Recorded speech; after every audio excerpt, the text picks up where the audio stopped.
Hello and welcome to Rewind Reviews. This week we are taking a look at the film Groundhog Day. Arguably too appropriate, considering most of us are currently trapped in our homes, living it. Every day is February the 2nd for us right now.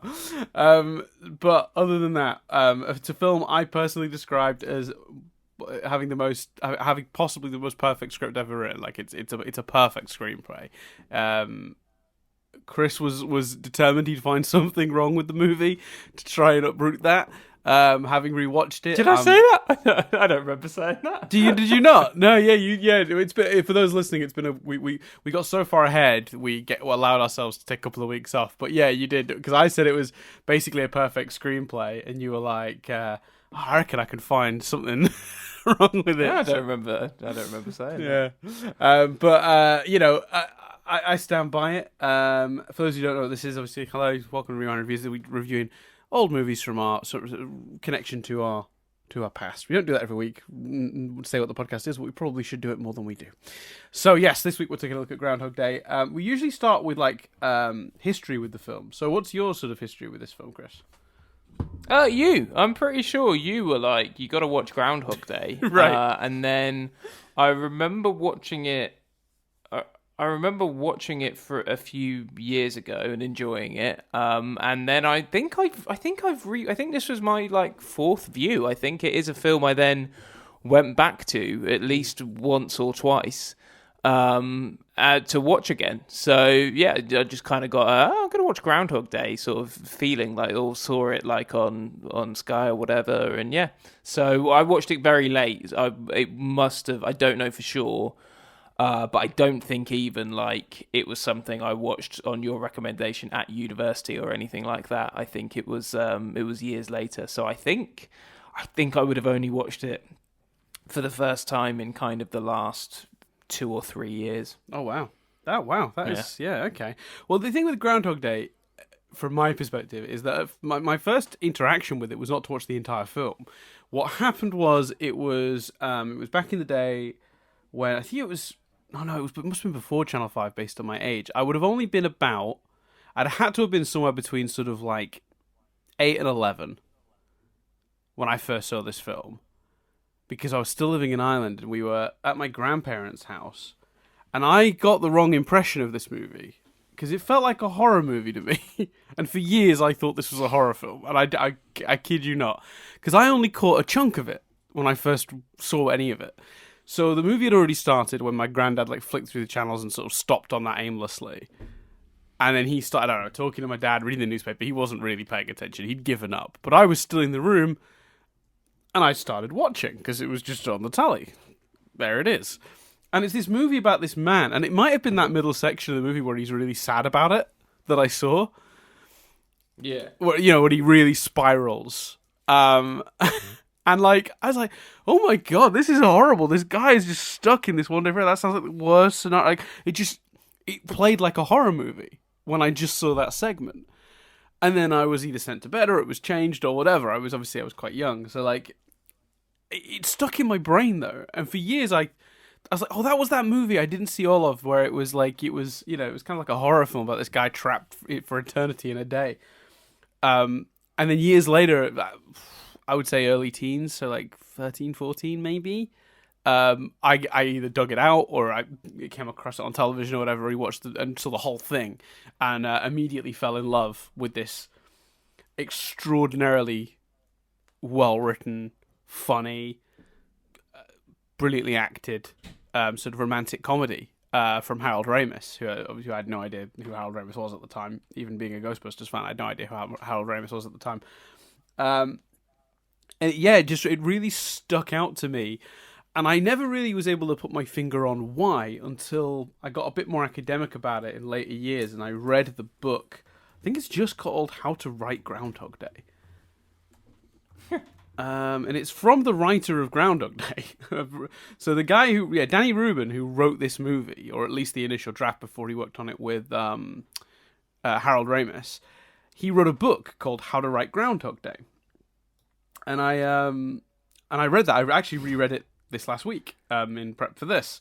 It's a really good book, actually. I do recommend it. It's only like 300 pages, and a lot of it is the script with his notes. So it's not a long read, and it's really worth it, in my opinion. It's a really good book. He's a very smart man, and he really knows what works about it and what doesn't, and how it changed. We'll come back to that, but basically his version of the script was quite different to what it became in several very key ways.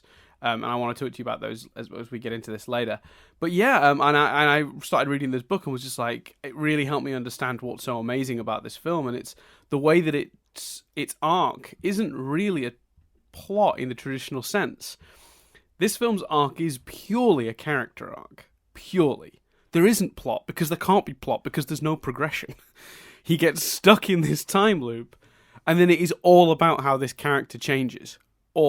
Every bit of it. And yet it's just as engaging as any other, plot or MacGuffin heavy movie. And the way they tie his arc to the romantic story and have them develop alongside each other as well is just really perfect. So yeah, over the years I've just come to basically love this film. I do genuinely think it's a bit of a masterpiece. Did they acknowledge? Does he acknowledge in that book? Because I'm almost surprised by the boldness of the title, because I watched a kind of a small making of thing on YouTube, and it said that the original script started with the loop already happening. Yes. Oh, we were going to get into I suppose how you probably watched it, but that is talked about in the book. Then I take it. Oh yeah. The book is mainly about that, because the book really covers that original draft. To the point where that original draft is fully in the book. I read that draft this week, top to bottom, and it's interjected with pages and pages of his notes, not handwritten ones from the time, but like writings from himself, musing sort of retrospectively on the choices he made in that original script. There was also a twist at the end of that original script that we'll talk about later that I thought is really interesting, but I don't think fundamentally works. But it is a fascinating choice. It's the old Clerks thing of clearly this guy did not know how to end his movie. But we'll talk about it. But we'll come back to that. I've made notes of the major shifts, but yes, starting in the middle of the loop is one of the big changes from the original script. Now, Harold Ramis had a huge impact on this script, and Ruben is very, very open about that in that book. It's a really great book. If you're interested at all in screenwriting, I do recommend reading it, because he's very knowledgeable, and he really understands why it ended up working, and that it was really a combination of all the pieces that came together, sort of like a freak thing. That what his sort of darkly toned script that was very much against the Hollywood status quo was doing, having a little bit of that re-injected into it by Harold Ramis as he sort of tried to please the original writer and the studio and himself creatively. It's a really interesting book. I do recommend it. So yeah, nice. I'm a huge fan of this film, basically. It's one of those things I loved when I was younger and grew to appreciate more and more over the years. And it's that sort of film, and Nadia told this story to me the other day, because I said, do you want to watch it with me? She goes, no, I saw it at Christmas. I said, oh, you watched it at Christmas? She went, yeah. It just sort of came on, and my family were all talking or playing games or whatever, and we all just sort of got drawn in, and then we were all just silently watching this movie. And I was just like, that is the power of Groundhog Day. And even when I was watching it the other day while she's working from home, she would pass through the living room to get water and stuff while she was working in the office. And she, at least 3 times, would sit down and watch a scene or two and then drag herself back to work. So someone call her company. It's a power. Yeah, it's a powerful. Working from home is all about trust, Dan. It's a powerful film, is what I'm getting at. So yeah, big fan. That's great. What did we think though, Chris, on the most recent viewing? How do we feel about it? Yeah, now? So as I think Dan sort of covered the plot, but as Dan said, it's about a man who ends up in a loop on February the 2nd. He goes to how do you say the name of the town? He goes to Punxsutawney. Punxsutawney to watch their Groundhog Day ceremony, which is where they get a groundhog, and it predicts the weather. He doesn't have a particularly good day, and then the day keeps repeating itself over and over and over again. I assume in the triv there's some. I also watched a video on how many days they reckon it is. I assume maybe you've got some of that stuff. I kind of have and haven't, because basically the writer has said that it's kind of impossible to say. It could range from the fewest number you could get. We'll cover this now quickly, just so it doesn't keep going back up. The fewest number you could get, if you just go by the days glimpsed physically in the movie, is 38. But the most you could get, if you're accounting for time, for him to learn and master the piano and all the other stuff and all that. We're talking thousands and thousands of days, like up to 10,000 days. I think someone worked out was the maximum, which works out as something like, I think they had it as like 20 odd years he was stuck in there. Yeah, I think so. So the writer originally said, or Harold Ramis, I think, originally said 10 years, and then that sort of got upped to kind of 12 to 20 years, basically. And yeah, it's a crazy amount of time. So he relives today, and as Dan said, it's then the character development. I'd absolutely recommend this film. Broad strokes before spoilers. It's entertaining. It's got that old nostalgic feel now that certain classic films like this have, and I think it's a film that does work. There's no there's maybe one moment where he gets away from someone in a way that you could view you wouldn't like maybe necessarily a feature in a movie now, but it's not. You compare it to Short Circuit, and the sort of racist undertones. You compare it to Lady and the Tramp. You compare it to all sorts of movies. The Girl Next Door, which came way after this. All sorts of movies in general, and all the movies we've done. There's nothing that ages this movie as much. There's nothing that makes you go, "Oh, that feels out of place." It doesn't. It is one of those. We talked a lot on this podcast about the analogy or the story I always tell is I watched Ghostbusters too late. I was too old. I didn't necessarily enjoy it. And I think there's, I enjoyed it, but it didn't hit me in the way that it would have done if I'd have watched it as a child. I don't think there's a wrong time to watch this movie. I think it will work and play for you and hit for you. Bill Murray is fantastic in it. I don't think I found flaws. There were some things. There was some discussion points I want to discuss, but that's more for spoiler territory. But I think, and as you say, its execution as a script is basically perfect. Like it flows, it works, it all links back to each other, and the character development is huge. And this stuff that you shouldn't really buy. The biggest challenge in this film is the development, because we'll talk more about this in the spoilers, because I think it's discussion worthy, but I don't think it's really an outright they didn't do this. There are a lot of character development happens off screen. It be that big emotional stuff, or be that, as you referenced, mild spoilers, learning the piano. That's a huge, to get that right, to make that work, is incredible, and is a feat that the script is doing that is absolutely phenomenal.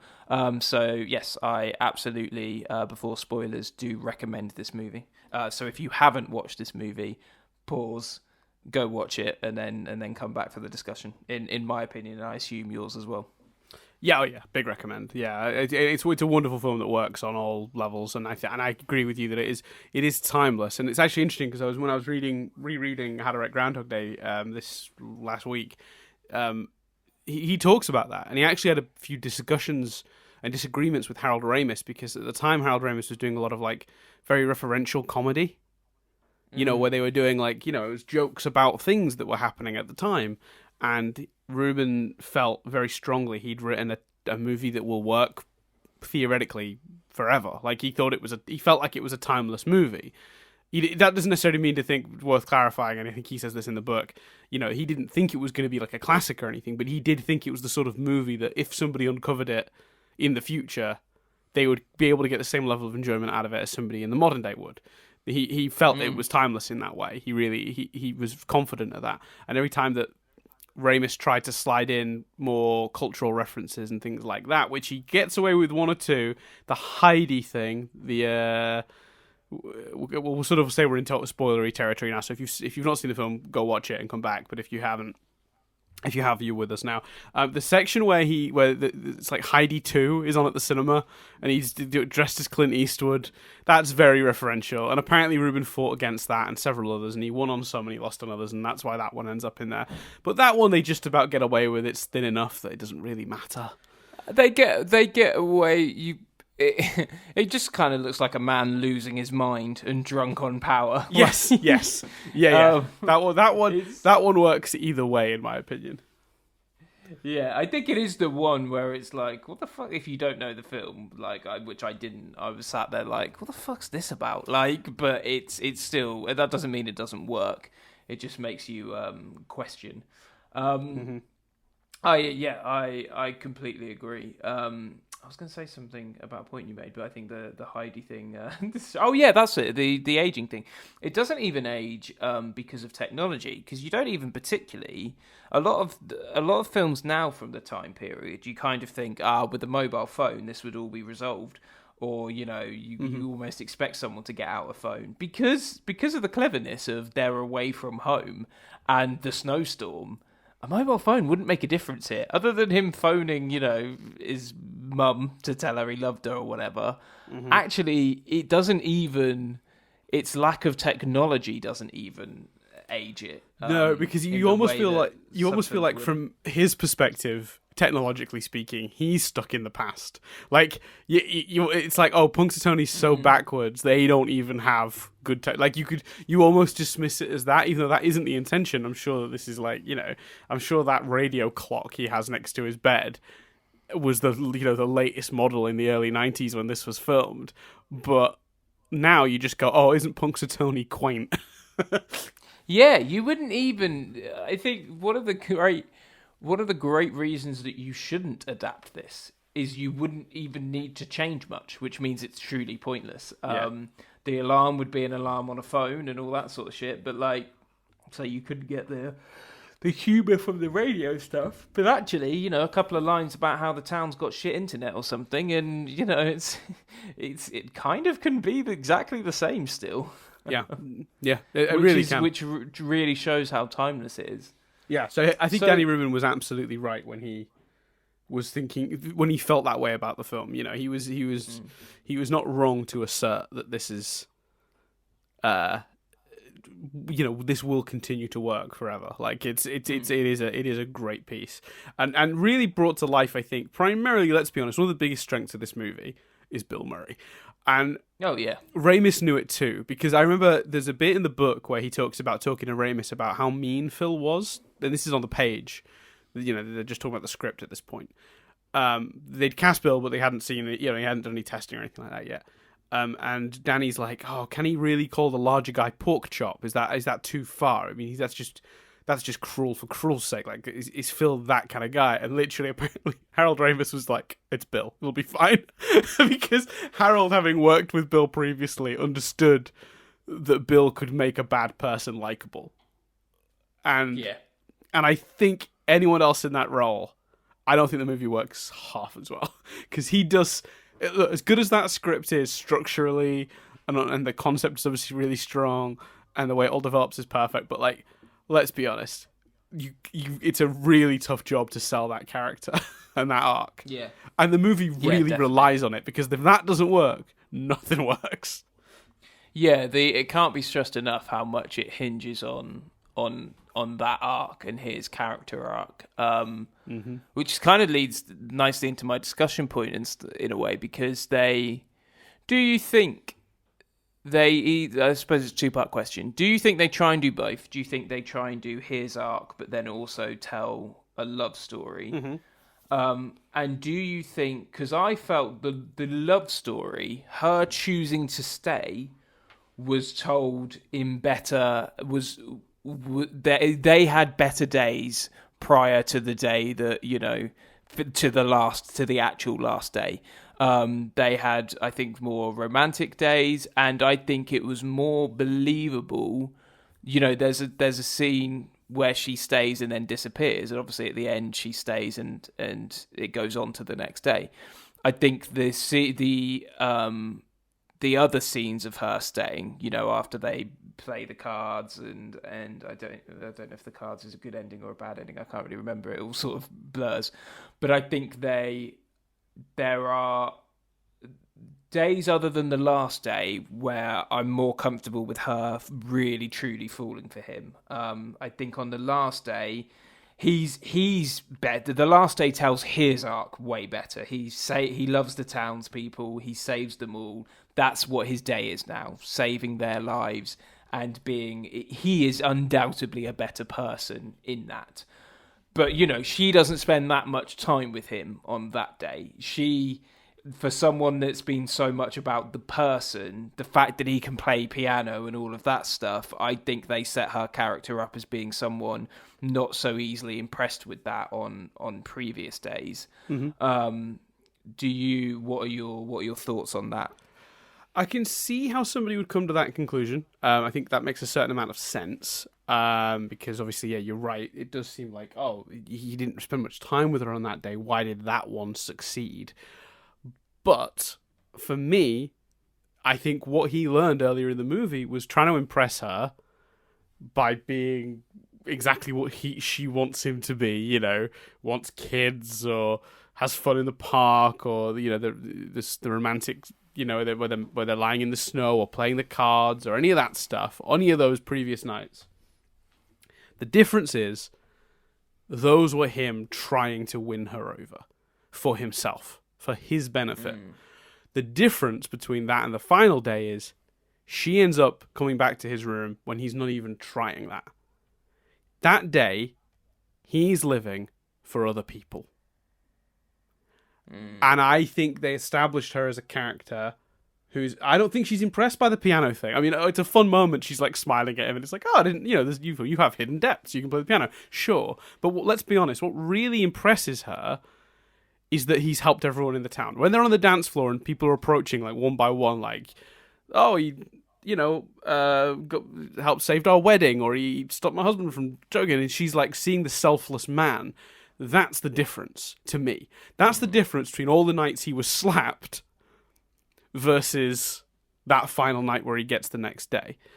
And I think it's really, really hit on the head beautifully in the last moment when you realize, when she sort of says, so it wakes up on February 3rd, he's finally out of the loop, and she says, basically, we came home and you just passed out. He didn't even try to sleep with her. Yeah, that's one of the most. I was going to bring that up. That's one of the most effective things about that. Yeah, that's brilliant. Yeah, because that's the opposite of the man, from half a movie ago, who was doing nothing but trying to get in her pants desperately, to the point where he started getting really obsessive about it, and it was kind of becoming a bit creepy. In answer to your other question about is it right that these two sort of separate arcs? Does that work quite as well as maybe they were hoping? The idea that he's evolving, but also there's this love story. I actually think one of the biggest changes between Danny Rubin's original script and the final film is related to that. What Ramis realized was, so basically, Danny Rubin's original script has this subplot, not a subplot, but this running thing where he talks about how there are 60-something eligible women in Punxsutawney, and he's managed to sleep with 40 odd of them. Comes across a bit leery, but this is the sort of thing you weed out as you redraft a film, right? Like, it might have seemed kind of funny, and it might have seemed like it really tonally pushed the character to the dark place you wanted him at the start of the film to get him to that good place. But through rewrites, you go, that's too far, that's too leery, or whatever, and you take it out. I don't think that's a comment on what he was originally trying to do. And there was this scene in the middle, and it's pretty similar to the scene we have now with him and Rita in the bar, where he goes in and he asks for the drink, but it's not the same drink she wants, so he goes back in. Then he asks for the same drink he knows she's going to want. And then there's the toast thing. That scene. But it's with a completely random stranger woman. One of his 60 eligible women in the town. And apparently it was Ramis that went, no, these two things need to be linked. And if you look at the movie as it exists now, every major shift in his behavior comes following a moment with Rita. When the big section of depression and the suicide attempts all come after he realizes it's going to be hopeless with her. All of the initial push to do what the fuck he wants and actually embrace it come after a conversation with her and then those drunk guys. His shifts as the story goes on, the different stages of Phil as he's learning and growing inside this repeating day, are all propelled by Rita, ultimately. So I actually think that the two are interwoven pretty beautifully. And the irony, obviously, but towards the end, not irony, but the power of the ending being that, when he finally stopped trying to pursue her is when he got what he wanted. He started looking after other people. And I like that she recognised that, and then he got what he wanted. And they're not, and I don't think they're not intertwined. I guess it's more the her of it all. Yesterday he was a cock to her, and today he's told her he loves her. I guess it's not. I completely agree that it is intertwined, and as a film, the film does it beautifully. And the character, like I said, his character arc is done beautifully. Therefore, I guess my question, and it wasn't phrased like this, because I guess like this conversation has got to the nub of what my question is could they ever do enough to make you believe that she would stay and not be like, what do you mean you love me? Yeah, I think it's interesting because I think one of the tricks the movie pulls to help get away with it, and this is a trick, but I mean, movie making is a trick, right? It's about convincing you of a thing with whatever method you have to you. But the movie cheats because by the end, the only reason you believe it is the cumulative effect of all of the nice days they've had. Yeah, because you see, as an audience member, yes. You get it because you've seen it. But she's not privy to those other, correct, days. Yeah. So I guess the actual answer to your question is, practically speaking, no. In the context of the movie, yes. But it's achieved through a screenwriting technique, rather than the reality of it. Does that make sense? Because you believe it because at that point you've seen them get on well enough together enough times to know that's a relationship that functions. So by that point you're not questioning it anymore, which is maybe you could argue cheap, but it works. It's beautifully done. Yeah, and it doesn't. It's like I say, it's beyond nitpicking because essentially it's not saying anything about the film. It's essentially going, would that specific character react in that specific way believably? Yeah. If you're isolating the final day, so if you show an audience member the first scene of them in the weather station traveling into Punxsutawney, and then the final day, you'd be like, what happened? Yeah, from her perspective and his, I suppose. Yeah, but it doesn't break the film, and you would be able to find a character where you would question their motives in every single film we've already reviewed, and every single film we will probably subsequently review. Yeah. So it isn't particularly even a nitpick. It's one thing I was, as someone who really gravitates towards love stories. Yes. It's one thing I wondered about. What you're saying is they know Max and Roxanne. They know what, sorry? So what you're saying is they know Max and Roxanne. Yeah, exactly. That's the standard we shall judge all relationships on in this podcast going forward. I agree with you. But I will say though, I do think there is something to be said as well though, about the power of that final scene. The what do you call it? That when he reveals that when we reveal that he didn't sleep with her, because you just sort of go like, that's what she was after. She was after someone who wasn't trying to get in her pants. Like, so then everything that happens after that feels quite. I don't know. That seems to, and it's not a. I don't think you have to believe. It's again, the discussion is all about her, because I think that the power of the not sleeping thing is to show his character growth, and I didn't even particularly interpret it actually, interestingly, as him trying to get in her pants, which isn't to excuse the character, because that's definitely the case with Nancy. I think early on, maybe. It felt a bit to me. It reaches a point where it feels like anything he's doing to end the day differently is partly to see what happens if he ends the day differently. But yeah, I think it does also then become a bit of a challenge. And what's interesting, that notion of he slept with 40 of the 60 women, that could still have happened in this draft. Like, it's just Nancy's the only one we see in reference. Yeah, absolutely. That's the other thing that the film does so expertly. Is like, for me, a particularly effective scene was when he's going around telling the story of everyone in the diner. What an amazing because scene. we see the moment he decides to learn the piano. We see him begin to learn the piano. that's the kind of moment, the moment where he talks about everyone in the diner, in which there are a few people that we've not seen them interact. We have cause to believe and see why and see him begin to learn the piano. We have no cause to believe that he's engaged with each of those people and discussed it with them, discussed their lives or discussed the answers to, discuss the information that he's regurgitating.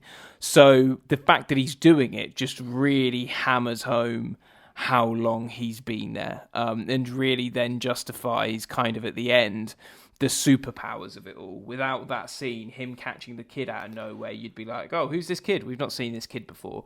But the script does such a good job of establishing, no, he's been here for a while. Like, it's really cumulative, because that scene's the real hammer on the head, but like it's subtly embedded throughout earlier scenes, and it's subtly embedded throughout later scenes. Like, I'll give you a good example, one that I thought was just genius, and I only really noticed on this last watch through. When he's in the hospital with the old man, which is a sequence we'll talk about in a minute, because I really want to talk about the old man sequence. I think it's a really interesting section of the movie. There's a kid in the background with a broken leg. And later in the movie, earlier in the day... He stops the kid breaking his leg. He stops the kid breaking his leg because his kid falls out the tree. And it's the same kid, it's the same actor, and it's just like, that's such a good attention to detail, because obviously this day has to feel like it exists wholly, because the problem you could potentially stumble into is this movie feeling kind of narrow.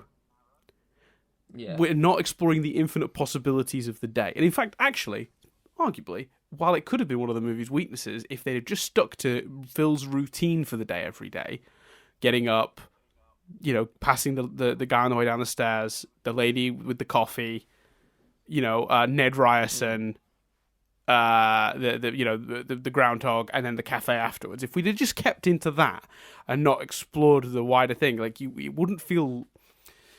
It could really feel very narrow. But what this movie does is make the day feel incredibly. Like he's so trapped, he can't leave the town. He's only got the day, and then it resets.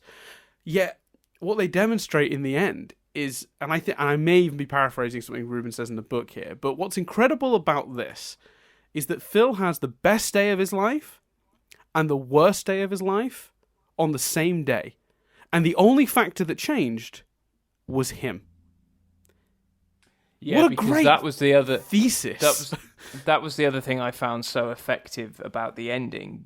There are days when you can absolutely believe that he ditched the groundhog ceremony and didn't bother with it. There are days he spent the entire day in bed. There are days, that he killed himself and all of that stuff. But by the end of the film, I believe that's not the first day he's done a good job on the Groundhog Day speech. So in a world where he can do anything, he's still choosing to cover Groundhog Day. He's still doing that. And every day he wakes up by that point, and every day he does a damn good job at doing that. And that just shows such character growth. I 100% agree. And what a great message for the movie to have, that any day can be your worst or greatest day, and you're the factor. The day is what you make of it. If Phil chooses to throw his days away, which the perspective this movie gives you on what his life can be, and it isn't when he's not letting it be. It's a remarkable, and it's subtle. Don't get me wrong. The movie doesn't end with Phil being like, "And what I learned is that I can make any day of what it will be." You know what I mean? It's all there in subtext, but it is definitely what the movie is saying. You know what I mean? Like his worst day and his best day are the same day, and the only factor that changes is him. And it's just incredible to see him get from one to the other and realize that. What a great message for any movie to have. And what an interesting way to explore it. And I've always talked about a science fiction concept for me. It only works well when it really helps push the character story. You know what I mean? You can have an interesting science fiction premise, but if it's not juxtaposed with a character arc and helping point out something about society or the people, then you don't even need the science fiction concept. It's pointless. You know what I mean? Speaking of the concept, yes, that is also one of the most impressive things about this movie. Yes, right? I know exactly what you're talking about. At no point during the movie do you want an explanation for why this is happening. Let's just let's just have a fucking moment's silence or something to think about that. Like, that shows how amazing the script is. You never go, well, at least I didn't, and I haven't come across people that did. You never go, what's the explanation for this? How is it happening? What's going on? No. You're so swept up in the what that you're not bothered about the why. Yeah. And it's so hard to see, it's so hard to picture this movie being made now without them having to explain or hint at what the hell's going on. Do you want to know a little bit of stuff from the book about this? So yeah. This was it. Fucking hell, are you gonna cheat every week? You got a book for next week? Or? I haven't, no. But well, look, it's one of those things where I'd read the book, about a couple of years back, whenever it was, 2013 or 14 or whatever, and I remember thinking when we were getting up to this, it'd be a really, because how often do I get to read a book written by the screenwriter when I've specifically said it's one of the best written films of all time? Like, I'd be doing myself a disservice not to refresh myself on that book. And I'm glad I did, because I think it's definitely given me some insight. And I read the book before I watched the movie again on purpose, because I knew the book mostly dealt with the original draft and its transition into what it became, and then I could watch what it became. So that's kind of how I did it. What was really interesting about it was he talked a lot about that, because basically he strongly felt from day one, and it's absolutely on the page in the original draft, that there should never be an explanation. He says the second you put an explanation in, the movie becomes about Phil solving that problem, not his personal problem. But you know what? That could have been an entertaining movie. Like, there is a movie there. Yeah, but I don't think it's a good movie. I don't think it's as good a movie, because it's the exact problem I've got. Then it's a person in a situation, and they're not learning anything about themselves along the side. They're just, he might have fallen in love because all the different ideas they were throwing out. Because and let me tell you, the studio did want them to do this. By the way, they wanted them to put it in. It got to the point where Harold Ramis had to put him aside and said, "Can you write the gypsy curse scene?" And he was is that like, what it was? Is that what it was meant to be? It was one of 10 different things. There was a gypsy curse. There was a disgruntled ex that cursed him. There was a time dilation explosion. There was all sorts of bullshit that they would, because when they first sat down to talk about it, him and Harold did talk about what they thought it might be, and they'd come up with like 8 or 9 different nonsense excuses, and then decided correctly that the movie didn't need it and that it would be distracting. Because as soon as you say, "Oh, it's a time dilation thing," then it's like, well, Phil's goal isn't to get better as a person. His goal now is to go find the no longer believe the only way of doing it is the only way to tell the audience. If the audience, so there's 2 options. If the audience see it, but the character doesn't, then the audience spend the entire time thinking about that. Yeah. If the audience see it and the character also sees it, then you don't buy or believe any of the development. No, because it's like he's his goal is to find the MacGuffin to fix it at that point. Changes the character's trajectory. It ruins the movie basically, and they knew that. But the studio, rightfully so. Because they're protecting an investment. I always say rightfully so when I talk about studio interference, because at the end of the day, it's their money on the line. Pointed out that the audience might want that. And basically, Harold Ramis, the expert diplomat that he was, basically said, "Write the scene. We won't film it. Just write it. Put it in the script. They want it in the script. Stick it in the script. Write the gypsy curse scene." So that's what he did. So there's a draft. There's a section of the book where you can read. It's a really poorly written gypsy curse scene where Phil first gets to Punxsutawney and he like pushes through a crowd and he insults some woman and her son and she curses him. It's awful. But it's there. And the only reason he wrote it was to make the studio go, "Oh, they listened to that note." And then the goal was they just never filmed it. Because they weren't ever going to come back and re-question it, and Harold Ramis knew that. So, it's really fascinating. They both knew strongly that it didn't need to be in the movie, and even when the studio pushed for it, they were just. It does go to show Harold Ramis was a real genius. Because that's a really elegant solution to a studio note. Just fucking write it. We don't have to film it. Of course. Why didn't I think of that? Like that seems like the obvious solution, right? Put it in the script because they want it. Take it out later, and if they ask us about it, we'll say we didn't like it. Like, okay. There's a lot of it's very easy to see brilliant directing in this movie. Like the town, the tone, the ethos, the aesthetic, like everything feels so entwined and together, and the town, the color palette, all of those things are spot on. Even things like, and I saw it was in the making of documentary. It's probably in the trib. Like they did a lot of if a scene required the same setup, they did each version of that setup and that scene on the same day. Yes. So they didn't have to, get extras back, and people would know what they were doing, and so the detail would be right. Which again is a great thing, because you would have an excuse to not get the detail right, which is, well, you know what? Even if Phil stutters and does a double take before leaving the house because he thinks this is happening again, that could have an effect, a butterfly effect, and change things. So there's even an excuse for the continuity to be off. People wouldn't like it, but it is something you could slip into the film. But they choose not to do that. He chose not to do that. He came up with a plan that meant you could execute it so beautifully and let the world and the rules be so clear. Well, it's interesting how they established the rules. So in the original script, the way Phil checks that the day has gone back is every day he knocks, he has like a suit, like, what do you call it? It's like a suit bag, like a bag that he keeps his suit in, like hung up on the back of the door. And he knocks it off every morning. And if it's back up on that hook the next day, he knows he hasn't moved forward. Yeah. Like a little shortcut for him to know. And they had to take that out for a couple of different reasons. But one of the things that Danny Rooms was like, well, we need to keep that in somehow. And they think that's when they came up with the idea of the snapping the pencil scene.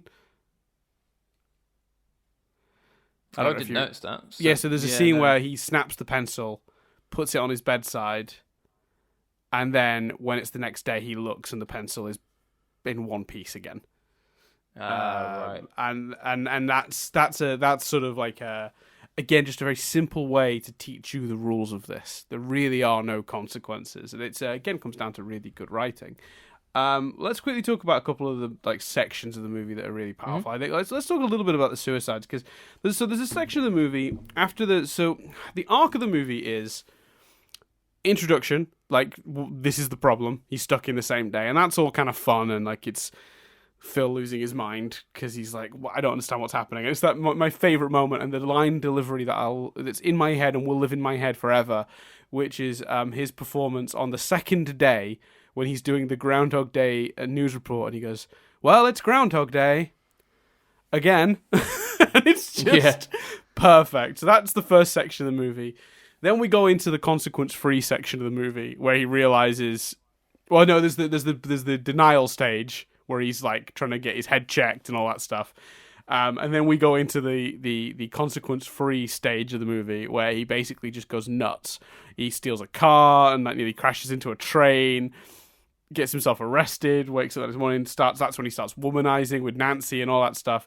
And then eventually it leads him into the next section of the movie, which is the Rita thing, when he sort of like starts to develop feelings for Rita, and he's trying to come on to Rita various ways. And there's a whole sequence of events to do with him trying to impress and win her over. And then it ends on a really awesome and hilarious montage of him being slapped every time. Like, and no matter what he does, it doesn't seem to ever work out for him. And then we go into the stage it is the depression stage. It's where he's finished having his fun with it, evidently. He's not trying to better himself yet. He's given up with Rita. He's got nothing left. So he just starts trying to kill himself. And in any other movie, that is far too dark to put in. But you do, when they get to it in the film, you really do believe he's at his end. And you understand how he's got there. It's like, I've lived a lifetime inside this. What does it matter now? And the idea that the imagine that being so depressed, trying to kill yourself, and then not even, you can't even do that. You can't even end it that way. You just wake up with fucking that song playing every morning, and then it becomes comical because after the first one, which feels dramatic, well, actually the first one has a really good joke built into it, which we'll talk about, I suppose, in a second. But the subsequent deaths, they end up being more and more comical because at a certain point, he's going to be fine. So it no longer becomes suicide. It becomes like, oh, he's ended that day short, and that allows them to do some really gruesome things, but quite funnily. And I think any other movie tonally would really struggle to balance that. But this movie just absolutely nails it. Like, they knock it right out of the park. And I know that when you sort of said last time, the last podcast, I'm going to see if I can find something wrong. And then I think either right at the end or at the end of the phone conversation we had, I don't know if it ended up on the recording or not, but you even said, I think there's that suicide bit. Like, you were maybe thinking maybe it's tonally didn't fit. Like, it was a bit dark for the rest of the movie. But I having watched it, looking out for that, because I thought that was a good shout. I thought, actually, if you're going to find a flaw in the movie, maybe that is a bit dark for this movie. Now I think of it. But rewatching it, I think it works really well. And it's one of my favorite sections of the movie because I think it's really powerful. And it's that progression of Phil. Because after the suicide attempts, that's when he ends up picking himself back up again through the old man sequence, which is another sequence we'll talk about in a minute. But I don't know, how did you feel about the suicide stuff? Yeah, I think a lot of what you said is true. Watching it this time around, I think in the first time I was kind of maybe quite surprised by it or particularly conscious of it. But I think you're right about the thing that's embedded. I assume you mean is the fact that he's nicked the groundhog and he's talking to it the entire time and making the groundhog drive. Yeah. Which is a funny technique, and even then, the next one I believe is the bathtub, and the way he steals the toaster off of the old lady is very entertaining. They do, none of them are, he's not. The imagery of it is cartoonish. It is a live action cartoon for that sequence. It's not him putting a gun to his head. It's not him overdosing. Even when he references his suicide attempts, he's talking about getting burnt and stabbed. Like, they don't even go that dark in that montage. I think you're right. I think they do set that character up in a way where they get them to a point where you go, well, what is his other way out of it? What should he do? And that desperation thing of just trying something different to see if it will work. And the fact that, that first attempt in particular, his monologue, his thinking behind it, it's him trying to get out of the situation as opposed to him trying to kill himself. So yeah, I agree that it is not. I had more of as we've already discussed, my kind of. The thing I was more like about was the Rita of it all, way more than the suicide bit. And what I referenced earlier was, I think, the only scene that perhaps you'd potentially take out in an updated version is him getting away from the insurance salesman. But it's very funny, but by essentially pretending to be gay, and that just makes the guy go, "Oh no, and run off." I think you'd potentially get. Do you rid think of that's that what now. that's? I don't. That's not how I read that scene at all. Really? How did you read it then? Just he was being extra clingy back, what was annoying about the insurance guy was his insistence on being buddy and where are you going for the very first interaction with the insurance salesman. He wants to know where he's going for lunch. He's talking about following him, coming with him, even though Phil's showing absolutely no interest in interacting with this person. I think it's the opposite thing. It's I can't remember the exact line, but it's apparently it's an improvised line, but it's it's something like, "Where are you going next? Because I want to be there," or something like that. It's very funny. I didn't read that as that at all. I read that as, oh, this guy's kind of creepy and weird. This is It could just be because I watched it very close to the Honest trailer for Friends, where they point out all the kind of outdated homophobia that's in Friends, where they're like, "Oh no, we can't." We talked about it with Saved by the Bell, so it could just be that's making me read it that way. But just the way the guy like jumps out of his arms and runs off, I think you could interpret it that way. And I kind of thought, I wonder if they'd take that out. There you go. I've got the line. I don't know where you're headed, but can you call in sick? Yeah, and it is funny, but it's just the way it's delivered and stuff. I think you could interpret it that way. Interesting. What their intention was, it was an improvised line, so in terms of intent, it wasn't even in the original script. So it's hard to predict what I think. Hard to predict what the intent was in that moment when he came out with that. But I assume the reason it stayed in is because it's funny. Yeah, for sure. So yeah, that's What are your other notes? You want to talk about the old man? Yeah, I just thought it was a really good turning point for the character to see him caring that much about somebody living. And I just wanted to get your thoughts on that section. Do you think? I think that section is one of the most powerful sections of the film. Do you think they do enough to? Because I read it as, in the end, he concludes that sometimes it's people's time to go. Do you think the film does enough to make you realise that's what he's concluded there? Or? I thought so. I've never felt any other interpretation of that. And what's funny about the way that scene works is it's the first thing he's told. The very first day he brings the old man to that hospital, the nurse says to him, sometimes it's just their time to die.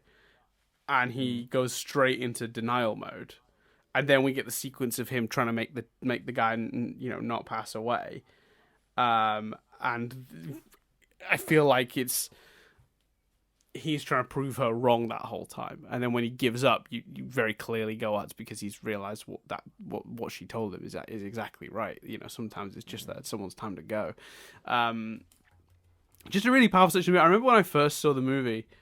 I can't remember if this is the first time I saw the whole movie or the first time I saw this, but the first time I saw this sequence, I remember it did make me really sad. I felt really sad for that old man, and I felt sad for Phil because, all Phil wanted to do for the first time, it seems, in his life was help someone, and he happened to pick the one person he couldn't help, and the way that propels him into then helping everyone else, I think, is a really brilliant idea. And it's powerful as well because it's one of the first times in the film that he's trying to help for no selfish gain. Correct. Exactly. Yeah. It is the turning point. It's a really pivotal section of the movie because it's a really great sequence. Number one, and also how many movies have the opportunity to demonstrate that idea that sometimes in most movies, someone dies, you don't get a redo anyway. So the idea that that's what they had here, and the way they used it, I thought was genius. You really cared about it, but also, it's hugely pivotal to his. Do you think you arc. could have had the old man in the montage at the end? He goes up to the old man and says, I don't know. He gives him a quarter for the old man to phone his family and make up with them. If they'd had a fight or something. Do you think there's a world where that old man could have been part of that montage and him doing something to make the old man's last day peaceful at best? Yeah, there is, but it's really hard because I feel like the movie tried to give you closure on the old man in that sequence. Yeah. And I like to think that he built up things he was doing every day. So in my head, seeing the old man and taking him for lunch like he does in that montage, I like to think he did that every day. Because there's when he saves the kid in the final montage. Yeah, he says, "You've never thanked me." Yeah, which means like he's obviously I like to think he put that perfect day together over time, because he was like, oh god, all right, I had time to save the choking guy this week, the last day, but that meant I couldn't get to here to do this, so I need to figure out how to and he sort of he kept trying to make sure he could help everyone on the same day. So I still think he did stuff for that old man on that final day anyway, but from the movie's perspective, you get such closure on that idea of sometimes it's just your time to die. To bring the character back while perfectly within the logic of the movie might have hurt that message. Might have. Yeah. In the hands of a capable writer, of course, anything could work. But I would have been, if I'd have been handed that script and said, figure out a way to put that old man towards the end, I'd have struggled to do it in a way that would have felt, maybe just reuse that clip of him with him in the diner to show he's doing that. Maybe that would have been enough.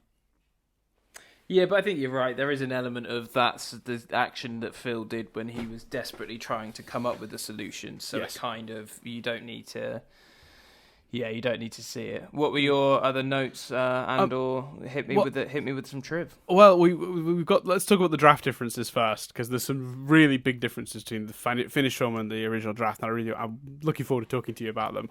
I've listed a couple. Some are major, some are small. First of all, as you pointed out, the original draft of the movie did not start showing you him getting stuck in the loop. It started, and it's worth noting here that it had narration. The whole movie was narrated, like a voiceover, from Phil explaining, but he wasn't really explaining. So the movie starts, and he wakes up, and it's like, who is this arsehole? Because like he walks past the guy on the stairs, and he's rude to him. And he's rude to the lady downstairs, and he's like, and it's clearly early in the loop still. But then he punches Ned Ryerson, and you have no idea why. And that's a running joke in the whole movie, is he keeps punching him, and the movie doesn't and it gets to a point at the end where the narration even goes, I've been stuck in this loop for so long, I don't even remember why I punch him now. Beautiful. And then towards the end, the payoff is he talks to him and finds out that he's the insurance guy. But from the audience perspective, the movie starts in a state of utter confusion. You're just like, what is happening? Because the first day you see, he's doing all this insane stuff, and you're just like, what? Who is this man? And then he sort of they play into this, I think I might be immortal stuff, and then you realize what's happening in the loop. It's a really interesting way to start the movie. I think potentially it might even be better than what we got. Potentially. Because it is bolder.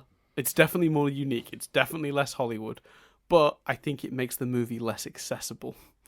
So that thing that was described earlier in this podcast, where Nadia's family, this movie came on and they all got sucked in. I think you lose that with that. I think it's maybe objectively a more interesting movie, but leaving your audience confused for the first 10, 15 minutes of the movie before they understand what's happening, probably not a great move.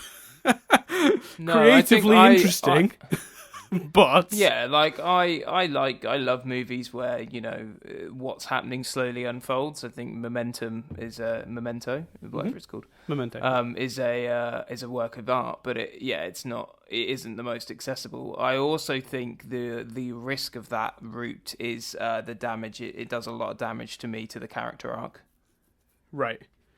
Because whilst you could make the argument, well, angry and pissed off to pleasant guy who's helping people, the arc is still there.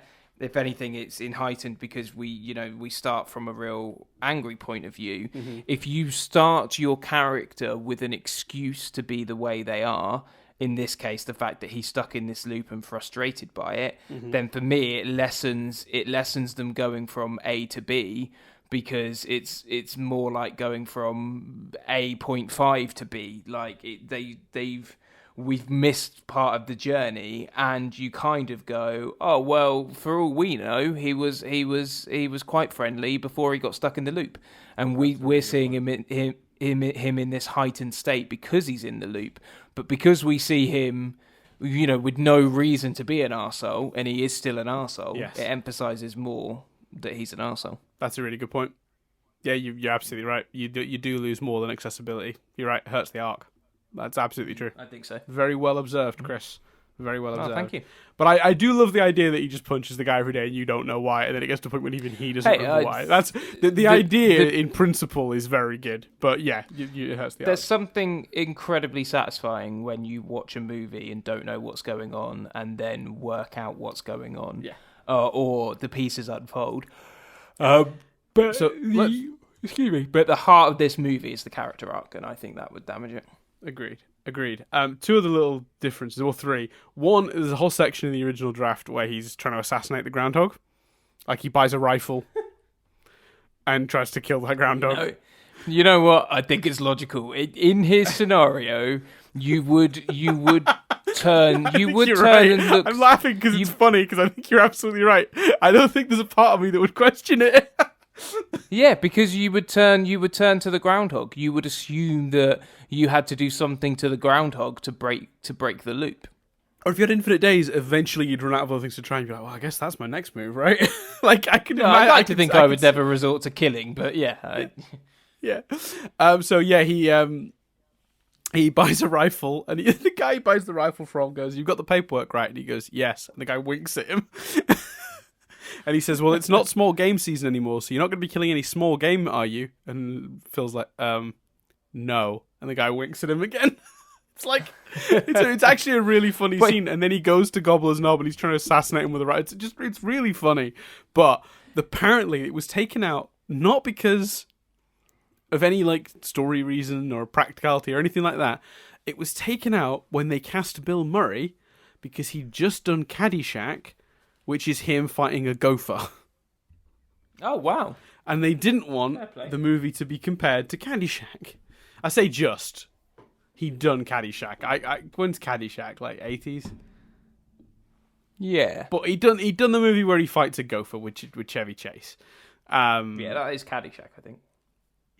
So that was like 80... I must have been like, what, 84, I want to say? Yeah, something like that. So it's like, maybe it was even 10 years ago, but he'd done it recently enough that they were like, we can't do a Bill Murray movie where he fights a groundhog because he's done that. And then... Fair play. The very biggest... not very biggest. The biggest difference is starting in the middle and the narration. But one of the biggest changes between the film we got and the original draft is the ending. Oh, actually, no. Sorry, one other quick smaller change. In the original draft, we track how many days he's been in there.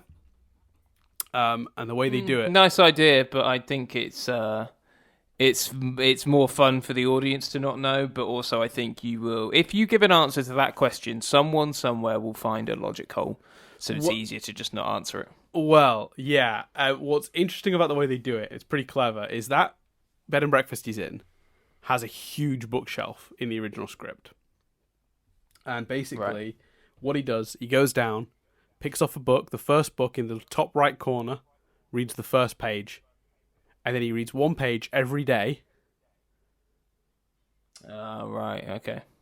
And then it gets to the point where he's read every page of every book, and he has to go back to the start.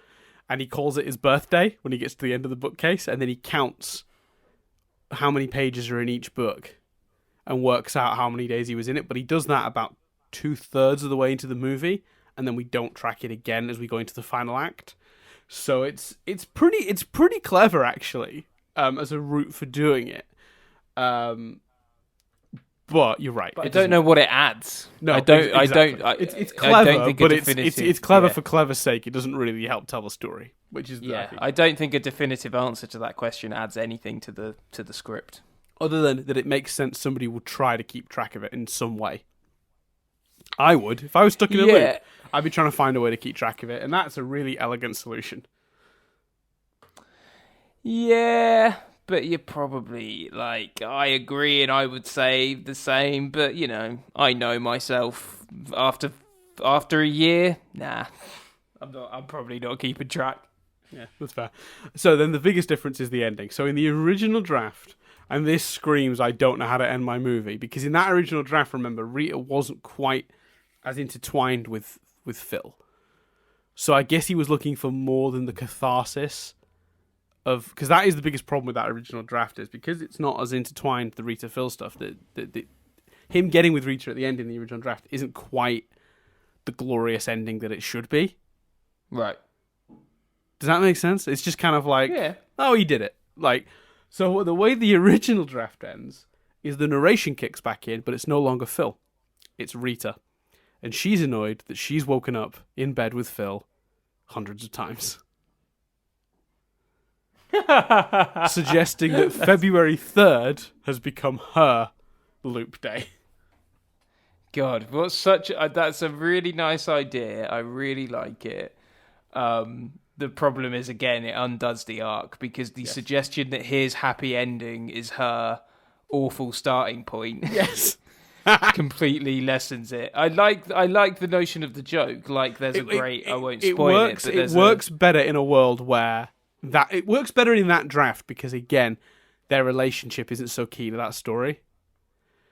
Yeah, he describes that draft as a dark comedy that happens to include a romance, whereas he thinks the final script is a romantic comedy.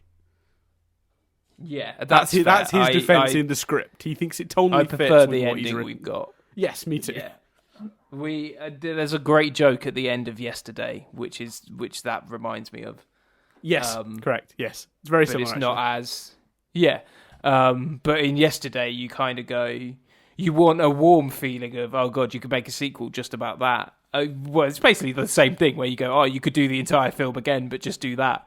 But there's less. That doesn't impact anyone's arc like it would in that. Yeah, agreed. God, take a shot every time Dan says the word book and I've said the word arc in this podcast. You'd be dead. Right, you'd be drunk. Let's fly through the triv because we're getting there. I've considering how much triv there is on IMDb, I've really whittled this down. There's still a fair bit, but like this. That surprises me. I thought we've talked a lot about various things naturally, but I'm surprised to hear you say that. I assumed there'd be shitloads of triv for this film. There is shit tons on the IMDb, but a lot of it was either stuff from the book, which I knew would come up naturally because I wanted to talk about the differences in the drafts, and I wanted to talk about like the way that Harold Ramis came in and made some changes to the movie, and a lot of the triv focused on that stuff. So it made it very easy to cut a bunch of it. There was a bunch of stuff that was just not interesting.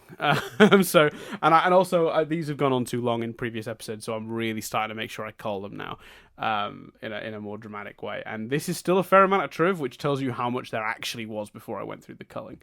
Anyway, so in the scene where Phil picks up the alarm clock and slams it onto the floor, it didn't actually go as planned. He slammed the clock down really hard, but it didn't break at all. The crew had to bash it with a hammer to give it the smashed look. Then the clock did actually, though, continue playing the song like it does in the movie. Got to say, one of the most effective shots of the whole movie on that, because we've not mentioned it, is the close-up of the clock, like tiles spinning round. It's beautiful. Oh, yeah, it's very cool. It's really good. I had a look today to see if you could buy that model clock still, if on like eBay or whatever. You can, but it's pricey. According to director Harold Ramis, most of the time when he tried to explain where a scene took place in the movie to Bill Murray, because obviously they filmed it not chronologically, because it doesn't make any sense to reset up Ned Ryerson shot every 2 weeks. So all the Ned Ryerson stuff on that street corner would have been done over a course of a couple of days on that set with those setups. But it meant that because they were shooting everything out of sequence, it was very hard to keep track of what scene went where and how in the finished product. So everyone was just sort of trusting Ramis and the producers and the writers to keep it all, in order. So whenever Bill Murray would ask what was going on and Harold Ramis would launch into an explanation of where in the movie they were, Murray would simply interrupt and ask, just tell me, good Phil or bad Phil? And that's how he figured it out. I mean, considering how good that performance is, if that's all he needed to go into each scene, wow. Yeah, that's crazy. That's some good acting. Yeah, it's amazing. All the clocks in the diner are stopped, mirroring Phil's predicament of being stuck in time. It's pretty cool. They didn't actually get to film it in Punxsutawney, sadly. They chose Woodstock, Illinois, which is 50 miles from Bill Murray's hometown in Illinois. There is now a small plaque that reads, Bill Murray stepped here, on the curb where Bill Murray continually stepped into the puddle. And then there is another plaque on the building of the wall on the corner that says Ned's Corner, where Phil obviously was repeatedly accosted by Needle-Nose Ned Ryerson himself.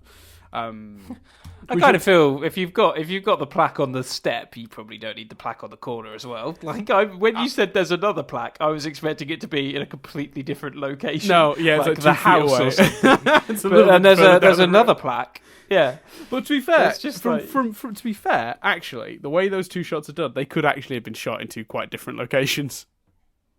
Yeah, definitely. Yeah. But yeah, you're right. Otherwise, I agree. Apparently, Bill Murray was undergoing a divorce at the time during the filming of this, and he was sort of distracting himself from his woes by obsessing about this film, and he would apparently ring Harold Ramis constantly, like in the early hours of the morning and such. So Ramis eventually sent writer Danny Rubens to sit with Murray and iron out all of his anxieties. And it's actually one of the reasons Murray gave for stopping speaking to Harold Ramis years later. But they didn't speak for like 7 years, famously. If you want to look into that, it's a really interesting situation that developed between those two. Because he felt that Harold Ramis should have been more supportive of him instead of giving him to the writer or something. Yeah, But my understanding is that their falling out was a sequence of things, not just on one thing. But that reportedly played a part in it. What's funny about this is I was reading the book, obviously, and he talked about how the studio, when they hired him for 2 rewrites. They let him rewrite it once, having met with Harold and discussing what the changes should be made.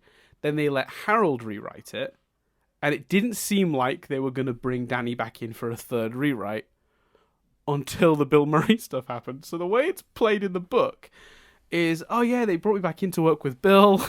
I got to do my 2nd contracted rewrite. But reading the trivia and discovering it was just Harold's way of fobbing Bill Murray off on someone else sheds a very different light on that.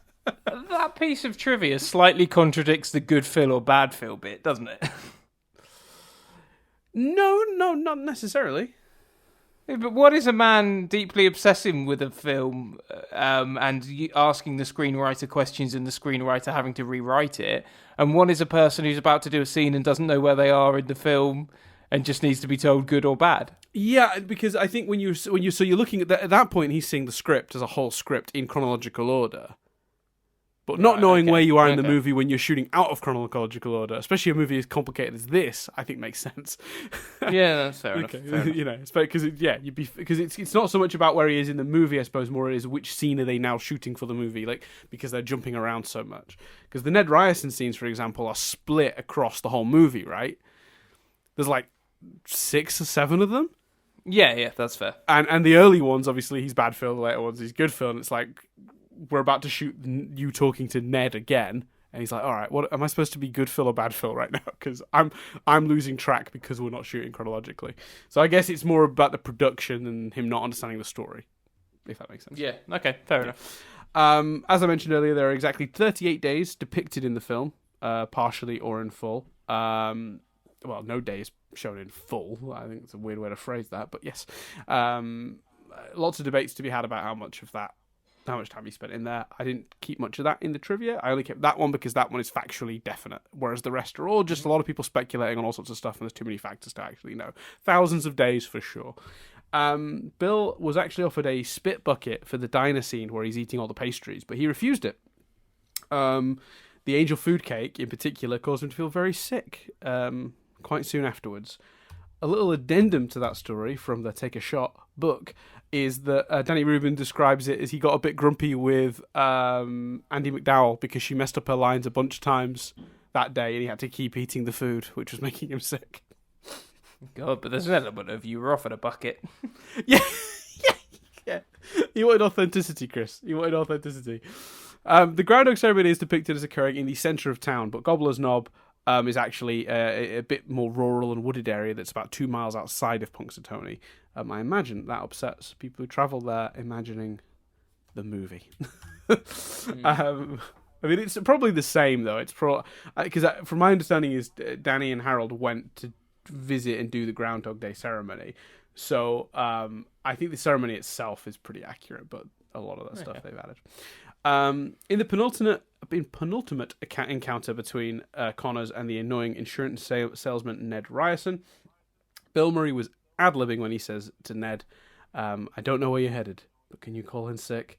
Which causes Ned to run away. I just realised I'm reading one that we've touched on. Annoying, but there you go. The other ad-libbed line in the movie is the cameraman's line when Phil drives the car off the cliff, and he goes, maybe he's okay, and then the car explodes, and he goes, well, probably not now. Apparently, that was great. Apparently, the "well, probably not now" line was ad-libbed. Oh, okay. So the original script, he was just like, maybe he's okay, and then it explodes, and that's the joke. But he added the "well, probably not now," which I think is very good, very funny. Really puts a little punch on the end. Yeah, he's a good actor. He's great in There's Something About Mary as well. Yeah, he's one of those actors that's been in like so many things.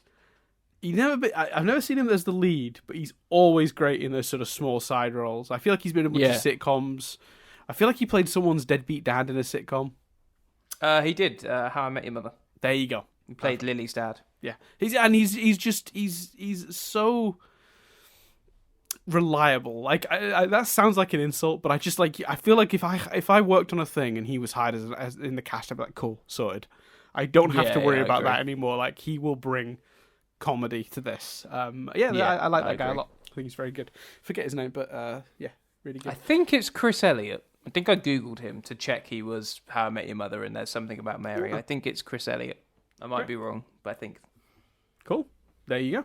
So, I'm glad someone remembered his name, because it seems like a shallow compliment when I don't remember the guy's name afterwards. In the course of the film, Phil endures the 5 stages of death. He goes through denial, anger, bargaining, depression, and acceptance. They sort of took it as a model for his arc, and they used that as a template for the progress. I thought that was pretty cool. Definitely. Michael Keaton was actually offered the role, but he turned it down because he found the movie confusing when he read the script. The irony being that he would end up teaming up with Andy McDowell later and working on a Harold Ramis directed film in Multiplicity. It's hard to imagine anyone else doing that lead role. It really is. Do you want to hear some of the other people that were considered? Yeah. So Michael Keaton was offered it but turned it down because he didn't understand the script. But other people who were considered: Tom Hanks, Chevy Chase, Yeah, I think. Nah. Steve Martin, and John Travolta. Yeah. Out of those names, I think, I'd probably be most fascinated to see Travolta. But out of those names, I think Steve Martin would be the name that I would go, that this person could do it. I agree. Everyone else is too nice. Yeah. Tom Hanks particularly. Yeah, that's true. Yeah. Like, I believe Tom Hanks is ending movie Phil Connors. I struggle to see him as the cynical guy at the beginning of the movie. Yeah, and I think Steve Martin none of them would be able to play grumpy as well. Like, he's a grumpy arsehole. I kind of feel like you look at Little Shop of Horrors, Steve Martin's bad guy is a villain. You don't want him to be a villain. You just want him to be a grumpy arsehole. Yeah, and a grumpy arsehole that's somehow still a bit likable. Or at the very least, entertaining. Yeah, he's got to be charming or entertaining in some way, or you really aren't on board with the thing. Interestingly, you may have noticed that the couple that are getting married. You may have noticed the male cast member of those two is Michael Shannon. Oh, is he? Cool. It's his very, very first movie role before, Oh, wow. being Zod and many other great roles over the years, including most recently that he was really good in Knives Out. It's a great movie. He's really good. Oh, cool. So there you go. It was his very first role. Scenes showcasing Phil doing the weather predictions at the news station and the introduction to Rita were actually not conceived until during and then filmed after the editing process. So the movie originally started with them travelling into Punxsutawney in the vehicle. So the scene in the vehicle. I think you need those scenes. I think they set up her wonderfully. Her playing around with the green screen is great, and actually, you kind of need to, like you said, you need to warm to Phil a bit, and the notion that he's actually genuinely good at his job does make you warm to him a little bit. Yeah, and I think that's, again, the genius of Harold Ramis. He sat down in that editing booth, they showed him the footage, and he clocked that and added the scenes. That's, you know what I mean? He knew what the movie needed to work. He was a genius. Gone way too soon, bless him. Yeah, absolutely. 100%. This is kind of made me want to rewatch Multiplicity, actually, because that's another good movie. But there you go. So, Chicago radio legend Steve Dahl was actually asked by Ramis to be the radio announcer at the beginning of every day, but his partner, who would have had to play the other movie, to make it work, didn't understand the movie and didn't want to do it, so it didn't happen. It's a shame. Our world famous segment returns, Chris. Cars exist. They do exist. Tell me more, Dan. Cars exist. Cars exist. Yes, the red Cadillac in the No Tomorrow driving scene is the 1974 Cadillac Eldorado convertible with a non-stock grille. The trivia that came with this also added a bunch of stuff about how it was front-wheel drive for several years, then it was a rear-wheel drive car, and then the other way around. Don't care. Don't know why you put that in the trivia for Groundhog Day, the movie, but thank you. Cars exist. Love it. Cars exist is returns and with force. It's amazing how few movies have come that don't have cars exist trivia somewhere in it. Man, you wait till we get to the point where we're doing the Fast and the Furious. You wait for the cars exist there. Yeah, it's going to be good. Right, last couple, very quickly. When Phil takes the elderly man to the hospital... Oh, we've already done this one. There's the boy with the broken leg that can be seen in the background. In the final shot, Phil carries Rita over the gate and then he climbs over it. This is actually because the gate was frozen shut. All right. They were just solving a problem. It seems charming and funny in the moment, but in reality, they literally couldn't open the gate. And rather than undoing that or melting it or whatever, they just said hop it and filmed that. So there you go. Oh, amazing. This is I put this one last on purpose because So just very quickly then, does that mean it was real snow and shit? So this apparently was a bit of a problem on production. Is they went there at the right time of year expecting lots of snow, and despite it being absolutely freezing, it actually snowed very rarely. So there's a huge amount of fake snow in this movie. Right, yeah. There is also a bunch of real snow. It did eventually. It was cold enough. It was cold enough to close the gate, though. Right, okay. Right, exactly. Yeah. So the gate got frozen shut. But it did snow a couple of times, apparently, but there's not much of real snow in the movie, sadly. So yeah, bit of a shame. This last one's pretty interesting. I like this one a lot because I never noticed it. But at the very last time that it is February the 2nd, when Phil kisses Rita, it begins to snow. This is actually something that hasn't happened on any previous day. There was never snow falling. And this is actually foreshadowing that the loop has been broken. Because obviously there's something outside of Phil's control has changed. Yeah. This Nice. actually, apparently it's the same thing that happens at the end of It's a Wonderful Life. The snow signifies George being back in reality, in the reality where he does exist. And the same thing is done here to great effect. It's a great movie. Thank you very much for watching. Goodbye. Great movie. Great movie. We'd recommend it. Go watch it. Rewatch it if you haven't seen it in ages. It's a good time. It's a good time. It's a great time. It's a really good time. And any of Harold Ramis's work, I'm probably going to watch Multiplicity at some point this week. Quite excited. Well, maybe I'm picking it. I'm not. Well, that is the question. I mean, we very heavily hinted last week what you're choosing, but and I will stick to that choice because it is, if certainly as a kid and now, if you were to say to you, what's your favourite film, you'd say Groundhog Day. It only seems right that I pick what I would answer to be my favourite film. Good Burger. No, I'm kidding. Although Good Burger is my most emotionally favourite film. Groundhog Day is weird because I think it's my favourite in the sense of just technically, it's the one I appreciate is the closest to being a perfect film of the ones we've done so far. There is one other one that has a huge thing that I'm saving. There's one other film on this kind of level of quality that I've got stored up, and Chris as well. A little tease for you for the next set of these. But I've got a movie. I've got a movie so bad. That you're going to actually... I think you're going to be upset watching it. And I think you're going to be angry I chose it. Fair enough. So that's a little tease for the future. Because it's bad quality or... Everything about that movie is bad. But is it not fun bad then? Nope. Where you can right, okay. I don't think so. I loved it as a kid, but I'm wrong. I was wrong. I was horribly wrong. Well, that's fine, because I've got, and remind me near the time, in case I forget, but I've got one to throw back at you that also fits this, because the circumstances in which I watched the movie are insane. Oh, interesting. Well, we'll come back to that then. Basically, Dan, I'll give you a little tease now. Never go on a 3-day blind date. That's what our tease now for that. We've got. So this is essentially we're teasing the next series of Rewind reviews here because whilst emotionally I would name Good Burger because I cried when I couldn't go to see it, and other things we'll discuss when I invariably choose Good Burger. Because it will happen. The other film that we've kind of been teetering on, and you know what's coming, and we sort of hinted at it, is what I would say now. If you were to ask me now, if I was meeting someone new and they were to say, what's your favourite film? I would say Back to the Future.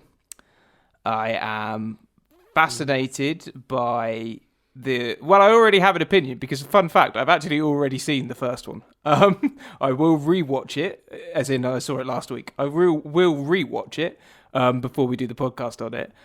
So I kind of already have an opinion to some degree on the mum stuff, which is kind of one of the reasons we've been fearing doing it, because we're like, oh god, is that I'm confident it's fine, because I think the movie plays it as weird. I said this on a previous podcast. You said it might feel icky and weird in a modern context, and I'm thinking it would only feel icky and weird if Marty was into it. But I'm pretty sure, from memory, and it is from memory, that Marty is equally grossed out and weirded out by it and awkward with it, and I think that kind of makes it okay. And in a way, well, we'll talk about it on the podcast, but in a way, actually having spoilers for Back to the Future, but you should absolutely watch it and don't judge it on this spoiler. Yeah, actually, next week we don't need to do our usual recommend at the top or not. I'm pretty sure right now we're both saying recommend to Back to the Future. Yeah. So go watch it and avoid this sentence. Actually, having them kiss kind of makes it okay because you get to see her reaction.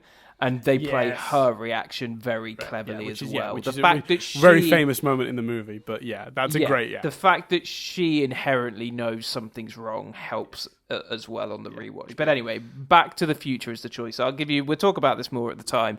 I'll give you a fun fact. The reason I've already watched it, and a testament to how much I love this film, is because, as I think's been mentioned on here, in lockdown, me and my family timed watched Harry Potter movies. So we did 8 weeks of every Saturday at 2 p.m. we would watch Harry Potter, and we would message each other on WhatsApp and add comments and stuff.